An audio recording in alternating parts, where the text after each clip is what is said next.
Hello, my fellow math scientists, and welcome to today's practice question. As always, the goal is to learn how we should approach these kinds of questions if we see them on an exam. Feel free to pause the video and try it for yourself. Let's begin.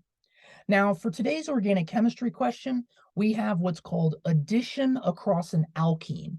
That means that we're going to be breaking this double bond and adding something to either side, to both of those two carbons. Now, some students might feel intimidated about what exactly we're going to add based on everything over that reaction arrow.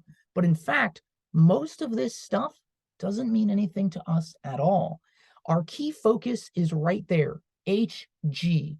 That's mercury. And the clue is that when we're doing an alkene addition, this is oxymercuration-demercuration because of that mercury right there. That's our clue. So what does this add? Well, in fact, this is going to add an alcohol functional group when we break that double bond. To specify, it's going to add a single alcohol functional group. So based on that, we can start eliminating wrong answer choices.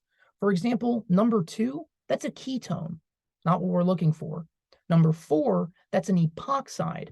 And number 5, that's 2 alcohol groups. We said that oxymercuration was adding only a single alcohol. Number 5 is what we call dihydroxylation, but more importantly, that's a wrong answer. So we're off to a great start. We've brought this down to a 50-50. So how do we take this all the way? Well, what we want to know is that oxymercuration reactions, they add via what is called a Markovnikov addition. That fancy jargon just means that we're going to be adding our alcohol to the more substituted carbon. And that fancy jargon, well, let's figure it out. So the double bond, right? We have a blue carbon here as part of the double bond, and we have a green carbon there. More substituted means that the carbon has more carbon neighbors, okay? Really important. More carbon neighbors, not hydrogen, not oxygen, carbon. So the blue carbon has 1, 2, 3 carbon neighbors. And yes, the green carbon across the double bond does count. The green carbon has only 1, 2 carbon neighbors, right? So we can easily see that the blue carbon has more carbon neighbors. Now, the next thing I want to say is by neighbor, that means that the blue carbon is directly attached to his neighbor, right? I don't want anyone to mistakenly think that this carbon over here is a neighbor, right? That's not neighbor 4 or anything. That carbon is too far away. We're not directly attached to him. Okay, now that we've clarified that, we know that blue is the more substituted position, which means that is where we're going to be adding our alcohol when we break that double bond.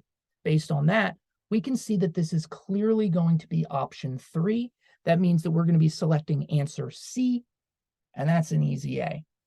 Now, let's say, for example, that your question is not multiple choice. Let's say you have some sort of written exam, and you are asked to specify, where does this alcohol come from during this reaction? Well, it's coming from right here.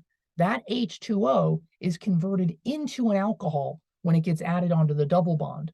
Now, when we break the double bond on the other side, we're adding a hydrogen atom right here. Where does that come from? It comes right here from NABH4. One of those 4 H's gets added to the other side, just in case you needed to know a little bit more specific information. Okay, thank you everyone for joining me for today's practice question. I look forward to seeing you in the next one. If you're interested in submitting your own practice questions, you can do so by sending them to the email down in the description. Or you can contact us at that email if you're interested in one-on-one tutoring. Be sure to like, subscribe, share the video, but most importantly, stay mad.